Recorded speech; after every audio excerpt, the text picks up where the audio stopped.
다음 이제 얘기를 해볼 경기는 캔자스시티 칩스와 잭슨빌 제규어스의 맞대결입니다. 이 경기에서 17대 9로 이제 캔자스시티 칩스가 승리를 가져가긴 했는데 생각했던 것보다는 굉장히 좀 어렵게 승리를 가져갔습니다.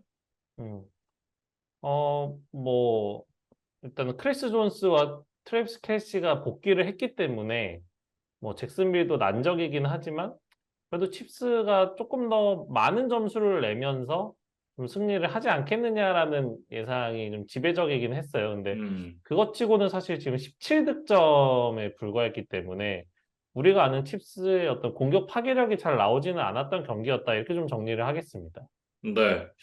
저는 사실 이제 이 경기 보면서 들었던 생각이 이 두 명이 이번 주에도 없었더라면 그랬으면 잭슨빌에게 또 한 번 업셋을 당할 수도 있지 않았을까?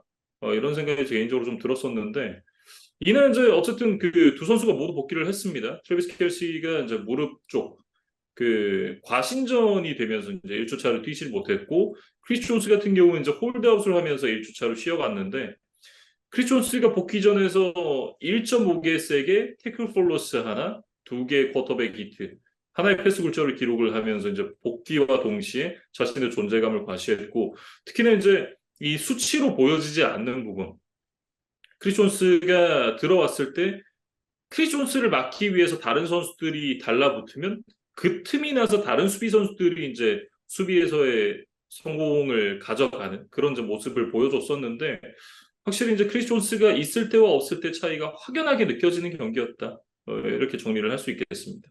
음. 그리고 이제 트래비스 켈시 같은 경우는 사실 뭐 이날 예년의 파괴력을 보이지는 못했어요. 뭐 네 번의 음, 캐치 26야드로 좀 저조하긴 했는데 음, 그래도 이제 결정적인 터치다운을 만들어내면서 뭐 지금 이제 100% 컨디션이 아닌 상황에서도 팀 승리에 또 일조를 했다. 이렇게 좀 정리를 하겠습니다. 네. 뭐 신체 컨디션이 100%가 아닌 것도 있었겠습니다만 또 다른 이유가 있을 거다라는 이제 추측이 조심스럽게 가능한데 저희가 이제 녹화 전에 그 브레이킹이 떴습니다. 제이슨 켈시가 WIP 모닝쇼라는 이제 필라델피아의 지역 스포츠 라디오에서 트래비스 켈시랑 테일러 스위프트의 루머가 이제 있었었잖아요. 저희가 이제 지난주에도 소개를 해드렸습니다만 지금 이 트래비스 켈시와 테일러 스위프트가 데이트를 하고 있는 게 사실이다. 그 100% 사실이다라고 이제 컨펌을 했습니다. 역시 이제 적은 내부에 있어요. 그러니까 뭐 형피셜이라고 봐야겠죠? 그렇죠. 네. 뭐 어쨌든 뭐 두 사람이 잘 만난다고 하니까 축하할 일인 것 같고 부디 이제 그 둘이 잘 만나서 그 헤어지지 않고 그 좋은 결실을 이뤘으면 하는 바람이 있습니다. 사실 이제 테일러 스위프트 저도 굉장히 좋아하는데 테일러가 냈던 노래들이 대부분 이제 좀 그 기존에 헤어진 남자친구라던가 이런 그 부분에서 좀 영감을 얻어서 쓴 곡들이 꽤 음, 많거든요. 네, 그래서 테일러 스위프트의 노래 주제가 되게 트래비스 켈시가 되지 않았으면 하는 그런 제 마음이 저는 개인적으로 좀 있습니다. 음. 그러니까 뭐 뮤즈로 좀 활용이 되는 일이 없어야 또 두 사람이 오히려 또 행복하게 만날 수 있는 뭐 음, 그런 게 되는 거네요. 예, 그래서 네, 뭐 켈시가 뭐 필드 위에서나 또 어떤 개인의 어떤 사생활, 연애 영역에서도 또 음, 뭐 좋은 뭐 모습을 보여준다고 해야 될까요? 뭐 어쨌든 응원을 좀 하겠습니다. 네, 어쨌든 풋볼에도 또 이제 더 집중하는 모습을 또 계속해서 보여주길 기대를 하겠고요. 문제는 이제 오라인 쪽이었어요. 칩스의 문제는 오라인이었는데 라이트를 자완 테일러가 이날 페널티만 5개를 범했습니다. 계속해서 이제 팀의 발목을 잡는 모습이었고 이게 그 2000년도에 샌디에고 차저스의 마커스 맥닐이 6개의 페널티를 기록한 이후에 최다 페널티라 그래요. 음, 지난주에도 이제 그 자완 테일러가 계속해서 이제 그 스냅 전에 뒤로 움직이는 부분, 그 부분 때문에 이제 1주차의 핫 포테이토가 됐었는데, 이번 주에도 역시나 이제 그 부분이 계속해서 좀 문제가 됐습니다. 지난주에는 반칙이 하나밖에 나오지 않았던 걸로 기억을 하는데, 이날은 이제 뭐 펄스트 스타트도 2개가 있었고 홀딩 반칙도 2개가 있었고 또 뭐 다른 반칙도 하나 더 있었는데 이게 테일러가 이 부분을 수정하지 않으면 이게 올 시즌 내내 문제가 될 소지가 굉장히 다분해 보이거든요. 그러니까 1주차가 끝나고 나서 얘기가 나왔고 2주차에는 이제 실제로 반칙들이 나오기 시작했고 또 이 부분에 대해서 얘기가 되고 있어요.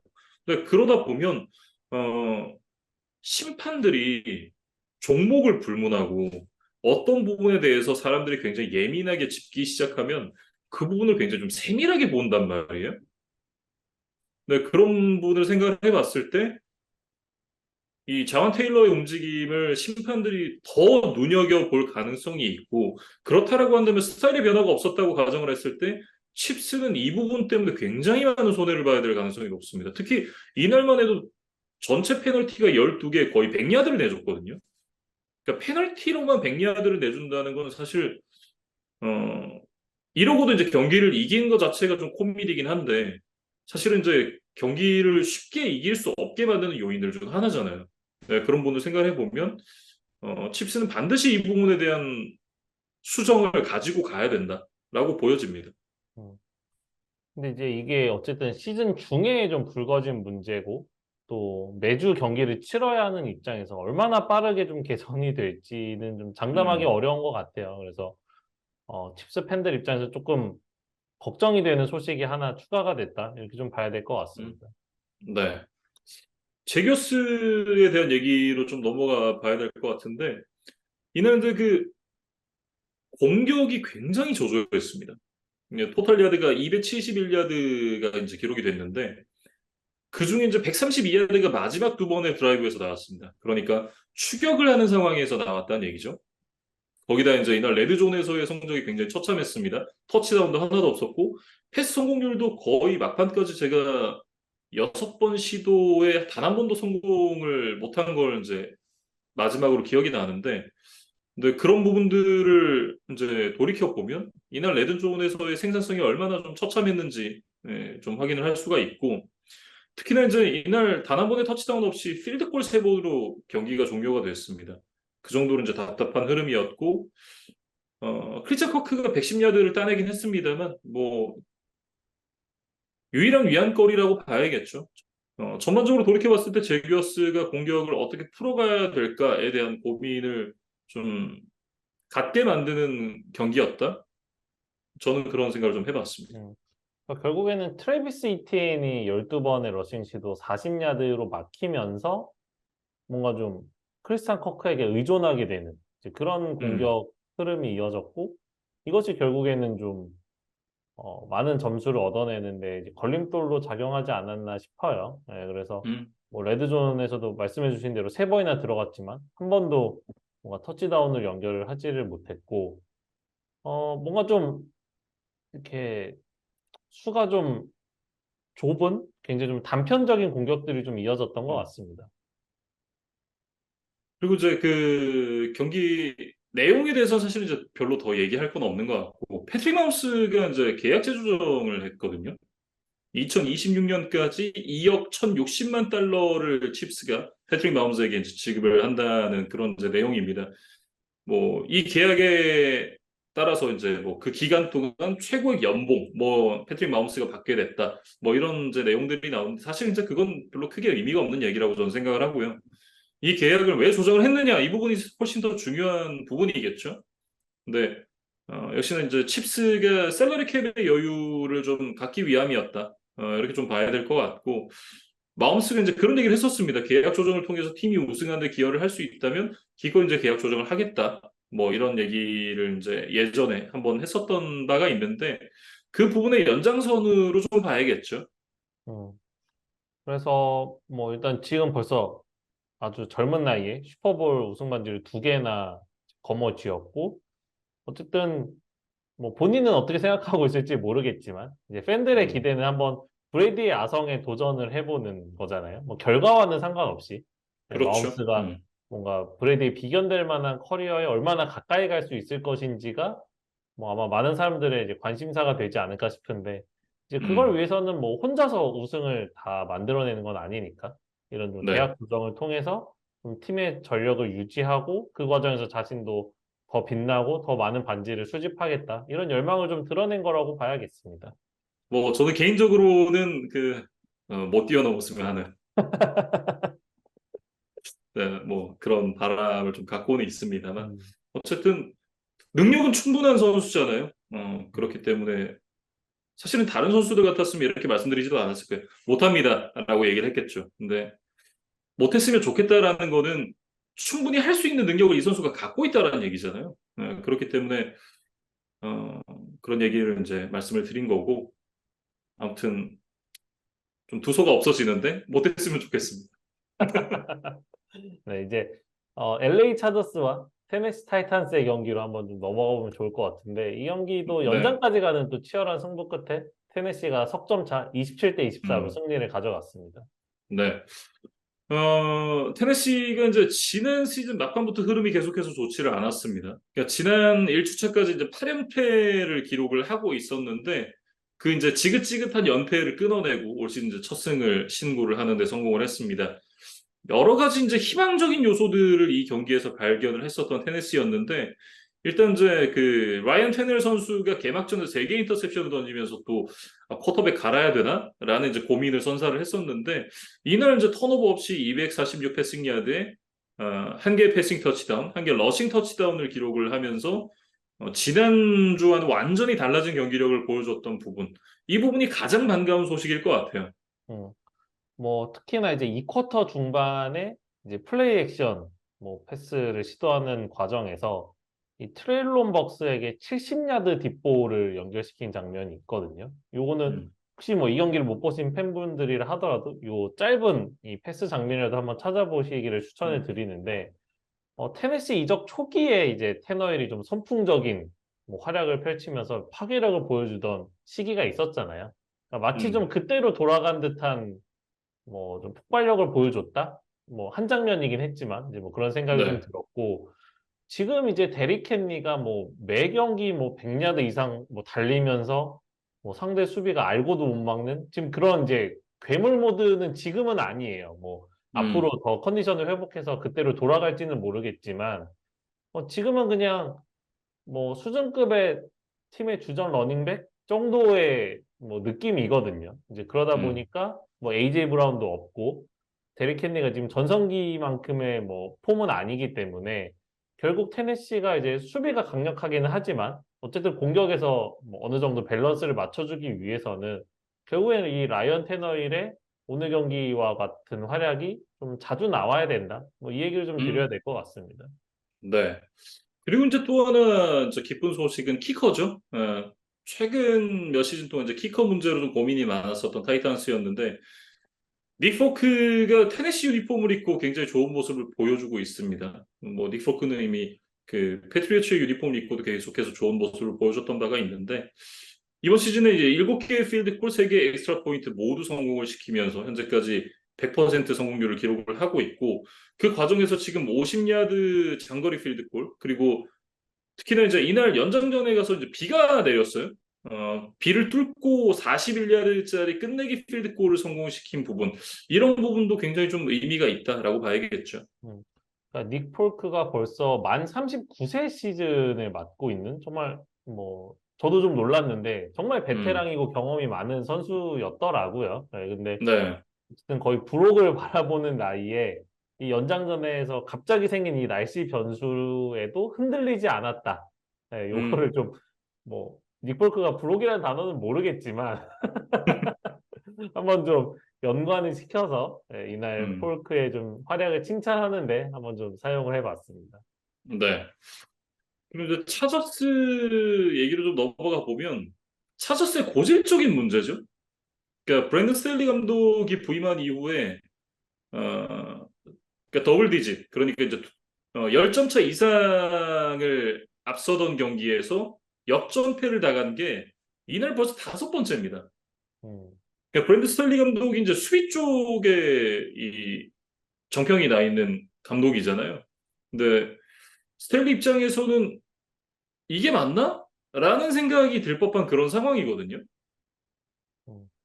그래서 사실은 뭐 이날 경기로 좀 국한해서 이야기해보면 팀 공격의 핵심이라고 볼 수 있는 이제 듀얼 스레 러닝백 오스틴 에클러가 이제 부상으로 결장을 했어요. 이제 그러면서 켈렌 무어 코디네이터가 강조하던 이 러싱과 패싱의 비율이 좀 자연스럽게 깨지고 말았다.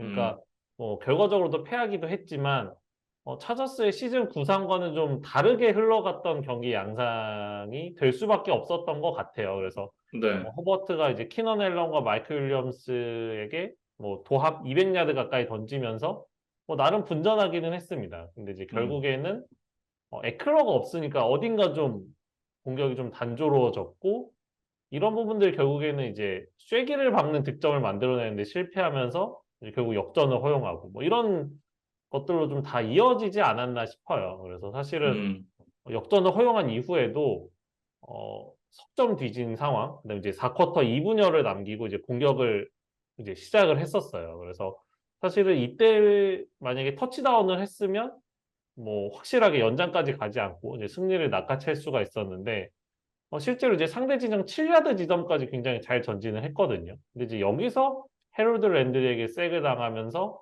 필드골로 마무리를 했던 부분. 그다음에 연장전에 가서도 코인 토스를 이겼지만 세 번의 패스 시도를 연달아 했다가 그게 계속 실패를 하면서 이제 펀트로 공격권을 잃어버리고 말았거든요. 그러고 이제 음, 다시 기회가 오지를 않았죠. 그래서 이 연장전에서도 결국 세 번의 시도를 모두 패스로 했다는 거는 결국에는 이 경기를 치르면서 러닝백 조슈아 켈리에 대한 신뢰를 가지기 어려웠기 때문이 아니었을까? 그리고 이제 타이탄스도 이를 인지하고 패스 디펜스에 집중을 하다 보니까 결국에는 한 번의 패스도 연결이 되지 않았던 것은 아닐까? 뭐 이런 생각이 좀 음. 들었습니다. 그러니까 적절하게 이제 밸런스를 유지하는 것이 그래서 좀 중요하다라는 생각이 들거든요. 그러니까 상대 수비가 너무 수비를 하기 쉬워지니까 그런 부분에 대해서 켈레모 오펜시브 코디네이터가 오신 전부터 이제 얘기를 했던 부분이었는데 결국 에클러가 아니면 안 되는구나라고 이제 생각을 했을 수도 있죠. 뭐 음, 원인이 어쨌든 간에 지금 에클러가 언제쯤 복귀할 수 있느냐라고 이제 물어봤을 때 브랜드 스텔리 감독이 알 수 없다라고 이제 대답을 했거든요. 이제 그런 부분을 봐서는 부상이 장기화될 가능성도 꽤 있어 보이고 그렇다라고 한다면 이날 보여줬던 이제 그 공격 패턴대로 올 시즌 초반이 좀 흘러갈 가능성이 높아 보이는데 그렇다고 한다면 차저스를 상대하는 상대 팀의 수비들은 굉장히 좀 플랜을 준비해 오는 게 편해질 수 있거든요. 그런 부분을 또 차저스가 어떻게 특히나 이제 켈렌보 오펜시브 코디네이터가 어떤 식으로 이제 준비를 할지 이런 부분도 한번 지켜봐야 될 부분 같습니다. 그러니까 에클러가 빠지면 팀의 스피드가 좋은 어떤 스킬 플레이어가 좀 확 사라지는 그런 느낌이 드는 것 같아요. 그러니까 키넌 앨런, 음, 마이클 윌리엄스, 뭐 조시아 팔머 이런 선수들이 대부분 다 장신의 뭔가 타겟형 그런 이제 빅바디 리시버들이기 때문에 뭔가 이런 엘리트급의 스피드를 가진 유형은 아니거든요. 뭐 조슈아 음, 켈리도 약간 뭐 파워백에 가깝다고 봐야 될 것 같고 이제 그러다 보니까 조금 공격이 좀 느리고 답답하다? 이런 생각이 좀 드는 것 같아요. 예, 그래서 이런 음. 부분들을 켈렌머 오펜시브 코디네이터가 어떻게 좀 헤쳐나갈지를 좀 지켜보는 것도 좀 뭐 관전 포인트가 되지 않을까 싶습니다. 다음 살펴볼 경기는 샌프란시스코 49어스와 LA 램스의 경기입니다. 이 경기에서 30대 23 나이너스가 승리를 가져갔는데요. 나이너스가 이 경기 승리를 가져가면서 이제 램스와의 정규 시즌 맞대결 9연승을 이어갔습니다. 이제 포스트 음. 시즌까지 포함을 시키면 2021년 챔피언십 게임에서 이 램스가 대역전극을 펼치면서 승리를 가져간 바가 있는데 그 경기를 제외하고 나면 포함을 하더라도 최근 10경기에서 지금 나이너스가 9승 1패. 이 경기 제외하면 정규 시즌 9연승. 이 부분은 사실 그 어느 정도 천적 관계가 계속해서 좀 이어진다. 이렇게도 좀 볼 수 있을 것 같습니다. 사실 션 맥베이와 칼 셰넌의 어떤 천재 감독 맞대결이 이 나이너스와 램스의 더비에서 늘 뭐 주요 관전 포인트인데 맥베이 감독 입장에서는 뭐 최근에 우승을 차지하기는 했지만 음, 개인적으로는 좀 자존심이 상할 만한 기록이 아닌가 뭐 이런 생각이 들고 사실 뭐 나이너스가 이제 가로폴로에서 뭐 브록 퍼디로 이렇게 이제 쿼터백이 바뀌어 오는 역사가 있었음에도 이 천적 음. 관계가 그대로 유지된다는 거는 또 나이너스에게는 기분 좋은 소식이 아닌가 싶습니다. 네. 이 경기가 또 하나 관심을 모았던 관전 포인트가 있죠. NFL 역대 최초로 드래프트 1라운드 전체 1번 픽과 미스터 이렐러번트 쿼터백 간의 맞대결. 음, 네. 그 포인트도 상당히 좀 많은 관심을 모았던 부분이었는데 나이너스가 승리를 거두면서 이제 또 브록 퍼디가 판정승을 거뒀습니다. 이렇게 되면서 퍼디가 지금 정규 시즌 선발로 나선 경기에서 7승 무패예요. 음. 그러니까 뭐 브레디와 뭐 저희가 한번 이 드래프트 순위 때문에라도 좀 뭐 음, 비교를 해드렸던 바 있는데 쿼터백에게 가장 중요한 것은 무엇일까? 뭐 여러 가지 능력이 있겠죠. 뭐 최근에 뭐 듀얼 스렛 쿼터백들이 워낙 유행이다 보니까 뭐 이런 발을 이용한 뭐 러싱 음, 능력도 강조가 되고 뭐 강한 어깨, 뭐 정확도, 음. 뭐 프로그레션을 읽는 능력, 뭐 여러 가지가 있는데 그것의 모든 뭐 정점에는 결국 팀을 승리로 이끄는 쿼터백인 거잖아요. 맞아요. 예. 음, 그래서 선발 쿼터백에게 승패 기록이 주어지는 거고 그것들로 또 많은 쿼터백의 능력이 설명이 되기 때문에 결국 팀을 승리로 어떻게든 이끌 수 있느냐가 가장 중요한 거고 이제 그거를 위해서 이제 여러 가지 우리가 항목들을 이야기를 하는 거잖아요. 근데 어쨌든 그렇죠. 브로퍼디가 뭐 장점도 있고 뭐 단점도 있기는 합니다만 어쨌든 음, 팀을 계속해서 승리로 이끌고 있다는 거는 어떤 브레디의 그 초기와 좀 비슷한 느낌을 주지 않나 뭐 이런 생각이 좀 들었습니다. 음, 네. 다만 이제 이날 경기에서는 아주 날카로운 느낌은 아니기는 음, 했습니다. 근데 실제로 이제 패스가 조금 길었던 경향이 있긴 했어요. 특히나 이제 롱패스가 나갈 때. 뭐 그렇다고는 합니다만 말씀해 주셨던 대로 쿼터백으로서 이제 팀을 승리로 이끄는 능력만큼은 확실하게 좀 보여줬다. 특히나 그 전반 마지막에 이제 투미닛 드라이브가 굉장히 좀 인상적이었고 마지막 이제 쿼터백 스닉으로 터치다운으로 마무리가 됐었는데 어쨌든 팀을 승리로 이끌기에는 충분한 경기력을 보여줬었고 말씀해 주셨던 이제 주요 능력들이 집약되는 부분이 또 투미닛 드라이브잖아요. 결국 이제 투미닛 드라이브가 많은 의미를 가지는 게 어, 극한 상황에서 팀을 뭐 승리로 이끌 수 있느냐, 뭐 끌려가는 상황이라면 역전승을 팀에게 안겨줄 수 있느냐, 이런 부분들이 또 연관이 되어 있기 때문에 특히나 이제 그런 부분들이 좀 중요하다라고 많이들 여겨지는 것 같고, 결국 이제 말씀해 주셨던 대로 이제 팀을 승리로 이끌 수 있는가, 뭐 이런 부분이 상당히 중요한데, 그런 부분을 브로퍼디가 커리어 초반에 정말 잘 보여주고 있다라는 생각이 저도 들고요. 그리고 이날 이제 크리스천 맥커프리가 135 스크리미지 야드에 러싱 터치다운 하나, 그리고 디보 세미얼이 101 스크리미지 야드에 러싱 터치다운 하나를 기록하면서 또 이 브로퍼디를 도와주는 쌍두마차 역할을 잘 해줬습니다. 음.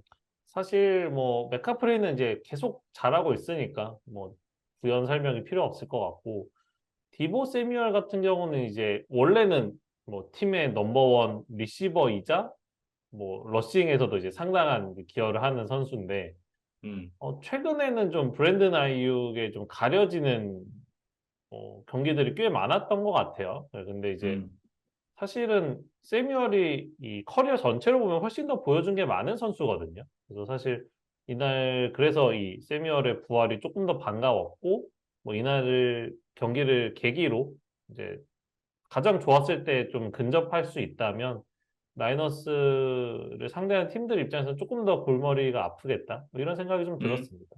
네. 그리고 이제 수비 쪽에서는 아이제아 올리버 선수가 결정적인 역할을 해줬습니다. 이날 뭐 17대 17 동점 상황에서 인터셉션이 또 팀에게 모멘텀을 만들어주는 그런 결정적인 역할을 해주기도 했고, 마지막 그 램스의 공격 그 포스앤원 상황에서 카린 윌리엄스를 막아내면서 또 게임을 슬링하는 그런 역할도 또 해줬었거든요.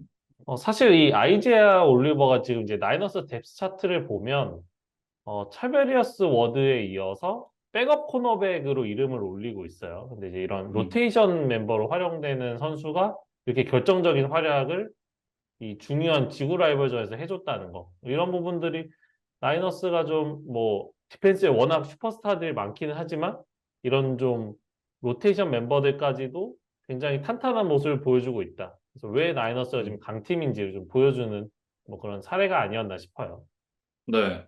그리고 이제 뭐 저는 후반전에 수비 조정을 좀 갖고 갔던 것도 주요하지 않았나라는 생각이 드는 게 전반전에 보여주지 않았던 특히 그 블리츠를 여러 가지 좀 섞어가면서 스태포드를 공략을 했던 게 후반전에 차이를 만들어내는 결정적인 포인트 중 하나였던 것 같고 제가 그 프리뷰를 하면서 이제 3라운드에 키커를 뽑았다고 이렇게 이제 극딜을 했던 게 기억이 나거든요. 네. 그 루키 키커 제이크 무디가 57야드짜리 필드골을 또 성공을 시키면서 음, 픽의 이유를 어느 정도 좀 보여주긴 했습니다만 어, 이 부분은 역시나 이제 3라운드 픽을 태웠으면 이거를 계속해서 해줘야 된다라는 전제가 붙긴 합니다. 뭐 음, 어쨌든 그렇다고는 하지만 57년짜리 필드골을 성공을 시킨 부분도 짚고는 넘어가야 될 부분이 아닌가 그런 생각을 해봤습니다. 음.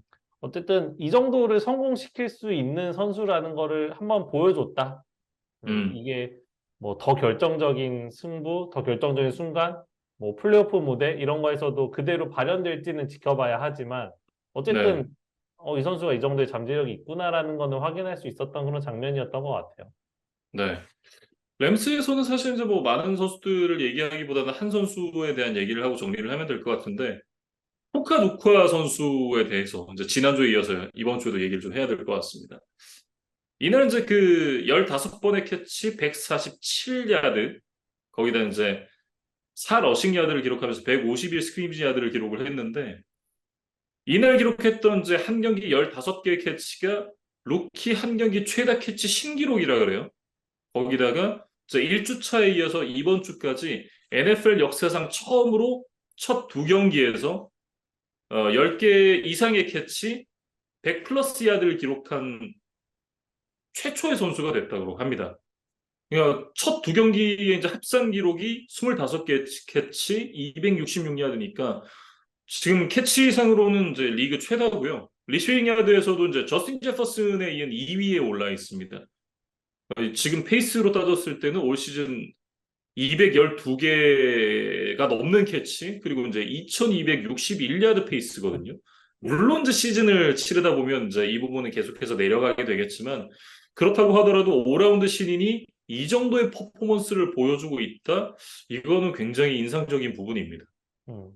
그러니까 뭐 단순히 그냥 한 경기의 어떤 플루크가 아니라는 거를 또 보여줬어요. 네, 그래서 음, 정말 이 선수가 램스가 패했음에도 불구하고 현지 언론에서도 아주 뜨겁게 다룰 정도로 이제 굉장히 많은 주목을 받고 있는데 만약에 이제 곧 쿠퍼컵이 이제 돌아오잖아요.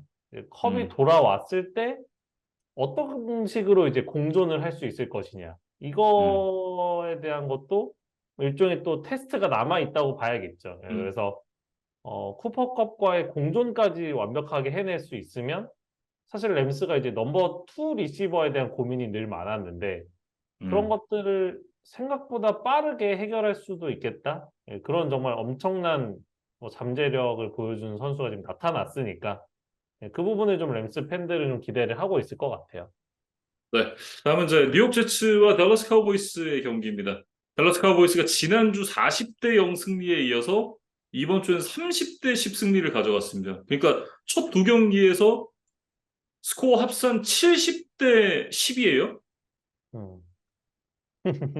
정말 어마어마한 시즌 출발을 하고 있는 댈러스 카우보이스입니다. 제가 사실 어제 그 잠실에서 NC 다이노스와 두산 베어스 경기를 중계를 했었거든요. 마침 이제 이진만 대표님이 이제 경기장에 와서 잠깐 이제 얼굴 보고 얘기를 했었는데 댈러스 카우보이스의 시즌 출발이 굉장히 만족스럽다. 특히나 이제 수비가 너무 좋다. 뭐 공격도 좋은데 수비가 너무 좋고 특히나 그 중심에 있는 마이카 파슨스 너무 대단하다. 이런 얘기는 제가 이제 거의 귀에 피가 날 정도로 듣고 왔습니다. 음. 그러니까 뭐 개막 후에 이제 공교롭게도 일정상 또 뉴욕을 연고로 하고 있는 두 팀을 연달아 만났어요. 근데 아주 음, 뭐 아주 시원하게 거의 박살을 냈다. 뭐 이렇게 이제 표현을 해도 뭐 지나치지 않을 것 같고 음, 댈러스의 칭찬을 조금만 더 해보면 두 경기에서 공격팀은 턴오버가 없었고 음. 수비팀은 턴오버를 합쳐서 7개나 유도를 했어요. 그러니까 이건 뭐 질 수가 없는 게임인 거죠, 애초에. 그리고 그렇죠.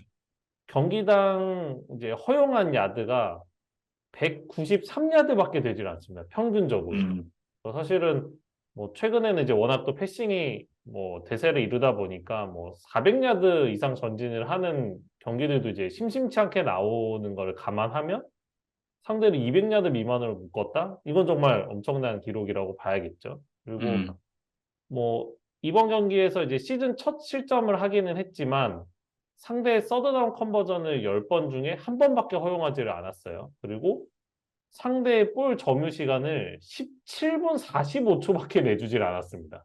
음, 그러니까 이게 풋볼이 60분 경기니까 댈러스가 이제 42분 이상을 가져갔다는 얘기가 되는데 제가 풋볼을 본 이후에 이렇게 한 팀의 공격 소요 시간이 이렇게 적은 적이 있었나? 뭐 저는 좀 쉽게 이제 기억을 떠올리긴 좀 힘들었습니다. 그래서 사실 음, 저는 이게 혹시 역대 1위 기록은 아닌가 하고 해서 이제 좀 찾아봤는데 뭐 음, 그것과는 사실 좀 거리가 멀었더라고요. 그래서 저도 찾아본 김에 좀 재밌는 기록을 소개를 해드리면 뭐 이런 거에 단골이죠. 이제 클리블랜드 브라운스가 1999년 피츠버그 스틸러스와의 이제 지구 라이벌 경기에서 0대 43으로 이제 패배를 했습니다. 근데 음, 이제 그 경기에서 브라운스가 공격을 한 게 12분 11초였다고 그래요. 음, 그러니까 풋볼이 4쿼터인데 채 한 쿼터도 이제 공격권을 가지지 못했던 뭐 음, 정말 이제 그런 압도를 당했던 경기 끝에 이제 무득점으로 경기가 끝났고 뭐 그 이후에도 뭐 한 15분 때부터는 그래도 꽤 뭐 여러 경기들이 있더라고요. 그래서 뭐 이 17분 가지고는 사실 탑 10에도 이제 명함을 못 내미는 이제 그런 정도기는 하지만 뭐 그렇다고 해서 이제 이게 그렇게 또 흔한 기록은 아니다. 예, 정말 1년에 음. 한두 번 나올까 말까한 또 진기록이 나왔다. 이런 말씀을 좀 드리고 싶었습니다. 네. 어, 앞서 이제 그 마이카 파슨스 선수에 대한 얘기를 잠깐 했었는데, 역시나 파슨스 선수에 대한 얘기를 안 할 수가 없겠죠. 그러니까 데뷔 이후에 이제 디펜시브 루키 오브 더 이어, 그리고 그 디펜시브 플레이 오브 더 이어 2위에 이제 올랐었고, 지금 뭐 프로볼, 퍼스트 팀 올 프로 이제 뭐 여러 가지 업적을 쌓아나가기 시작하고 있는 마이카 파슨스인데, 올 시즌도 출발이 굉장히 좋습니다. 지금 보면 글쎄요. 저는 개인적으로 지금 마이카 파슨스, TJ 와 닉 보사 요 세 명이 지금 리그 탑3가 아닌가 이런 생각이 좀 듭니다. 음. 그러니까 마이카 파슨스의 어떤 괴물적인 커리어를 뭐 짧게만 뭐 많은 팬분들 아시겠지만 음, 뭐 데뷔 시즌에 일단 디펜시브 루키 오브 더 이어 수상했고 디펜시브 플레이어 오브 더 이어 2위까지 올라간 경험이 있고 그다음에 이제 음, 프로볼과 퍼스트 팀 올 프로에 지금 매년 선정이 되고 있어요.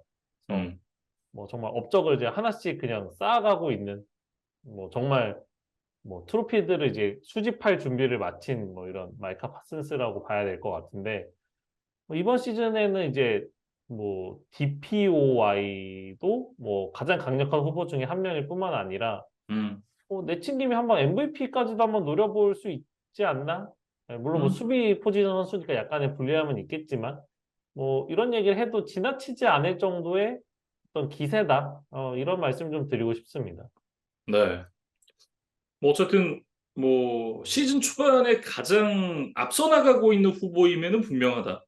뭐 이렇게 말씀을 드릴 수가 있겠고 공격 쪽에서는 이제 그 브랜드 콕스 선수가 이날 부상으로 결장을 했습니다. 다만 이제 시디램 선수가 그 콕스의 목까지 모두 해주면서 11번의 캐치 143야드를 전진을 했습니다. 그리고 이제 프레스컷 역시도 지난 시즌에 또 뭐 인터셉션 왕 뭐 이런 이제 또 별칭이 붙었던 그런 불명예스러운 그런 기억이 있는데 올 시즌의 첫 두 경기에서는 단 한 번의 턴오버 허용하지 않으면서 또 안정적인 경기력을 이어가고 있고 어제 이제 그 이즈만 대표님을 이제 만났다라는 얘기를 했었잖아요. 사실 이제 첫 두 경기에서의 성적은 아직은 좀 더 지켜봐야 된다라는 얘기를 했었고 5주차 이제 나이너스를 만나게 되는 일정이 있는데 그 경기 결과에 따라서 올 시즌 이제 NFC의 판도를 한번 확인을 해볼 수가 있을 것 같다라고 굉장히 조심스럽게 또 얘기를 하더라고요. 음. 근데 이제 음. NFC의 판도를 언급했다는 것 자체가 그래도 어느 정도 좀 자신감의 표현을 드러낸 것이 아닌가. 아, 그렇죠, 그렇죠. 네.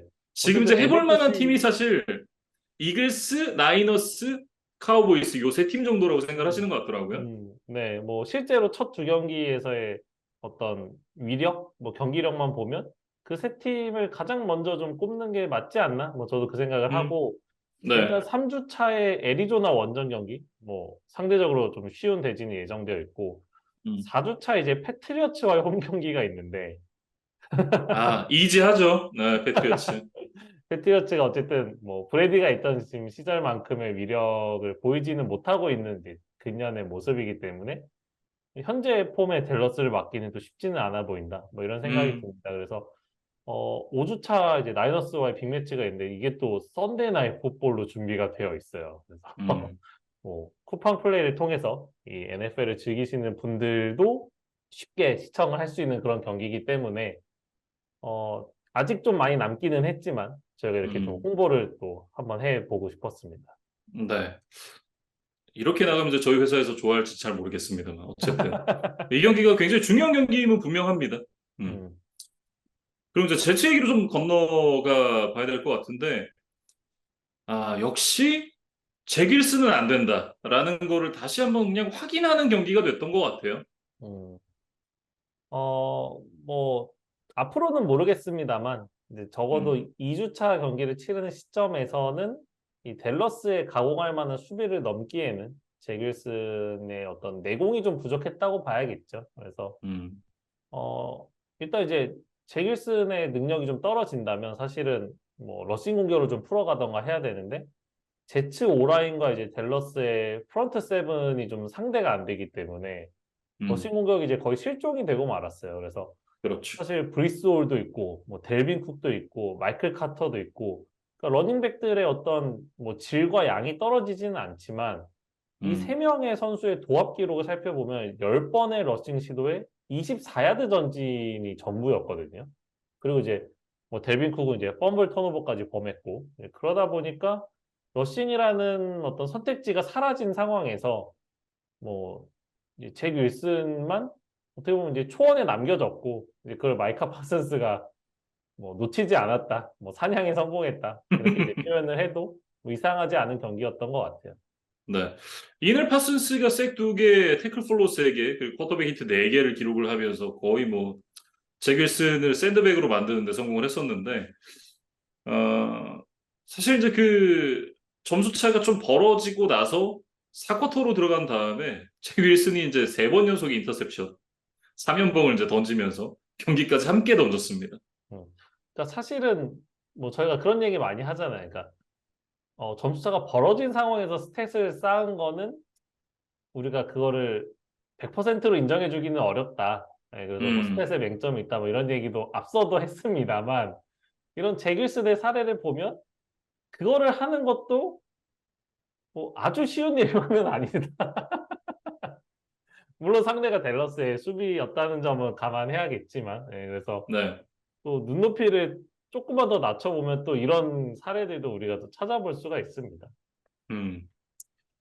뭐 계속해서 얘기들이 나오고 있죠. 뭐 톰 브레이디에게 또 누가 물어봤다 그래요. 이제 뭐 뉴욕 제츠로 갈 생각이 있느냐? 뭐 되게 단호하게 아니라고 이제 대답을 했다고는 하는데, 그 브레이디에게 이런 얘기가 나온다는 거는 지금 일단 제길슨의 자리가 안전하지 않다 이런 얘기고, 브레이디뿐만 아니라 지금 은퇴해 있는 모든 쿼터백들 혹은 이제 주전 자리를 차지하지 못한 여러 쿼터백들이 이 자리에 올 수 있다라는 얘기거든요.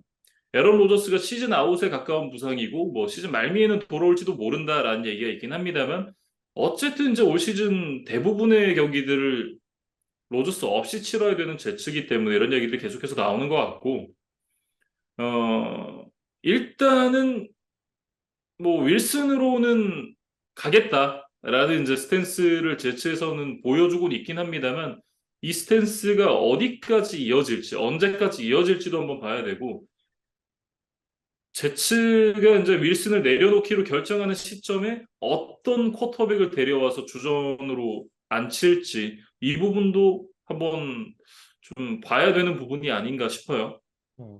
일단 뭐 로버트 살라 감독이라던가 뭐 넘버원 리시버 게러드 윌슨은 잭 윌슨을 좀 비호하는, 예, 좀 음, 옹호하는 이제 그런 인터뷰를 하면서 이날 패배가 잭 윌슨의 뭐 잘못 때문에 우리가 그냥 진 건 아니다. 이런 식으로 이제 인터뷰를 하기는 했습니다. 근데 뭐 음, 말씀해주신 대로 이 스탠스가 어디까지 언제까지 갈지 좀 지켜봐야 되는 상황이고 더 큰 문제는 이제 이건 것 같아요. 팀의 핵심 러닝백인 브리스 홀이 이날 내가 왜 4번의 러싱 시도밖에 기회를 부여받지 못했는지 좀 이해가 되지 않는다라고 이제 음, 불만을 좀 인터뷰에서 드러냈어요. 그리고 음, 뭐 이날 이제 CD램을 막는 데 실패를 했던 이제 코너백 소스 가드너도 경기 후에 이제 자신의 뭐 SNS 계정 이제 팬들이 약간 이제 조롱 섞인 좀 비판 글이 오니까 자신의 음, 그 트위터 뭐 지금 X죠. 그 계정을 그냥 이제 음, 닫아버리는 삭제해버리는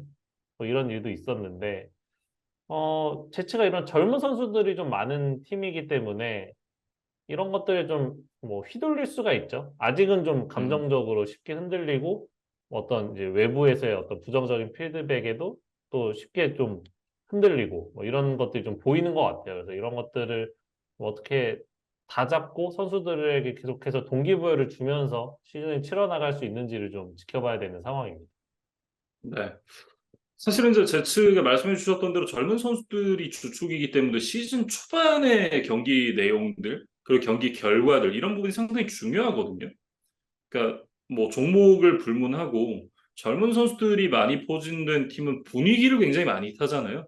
그렇기 때문에 이제 그 뉴욕 제츠로서는 올 시즌 출발이 상당히 좀 중요했었는데 댈러스를 만나서 이제 한풀 꺾였고 이게 이제 이 향후 시즌 초반의 경기들에서 어떤 모습으로 이어질지 뭐 그런 부분도 한번 같이 지켜봐야 되는 포인트 같습니다.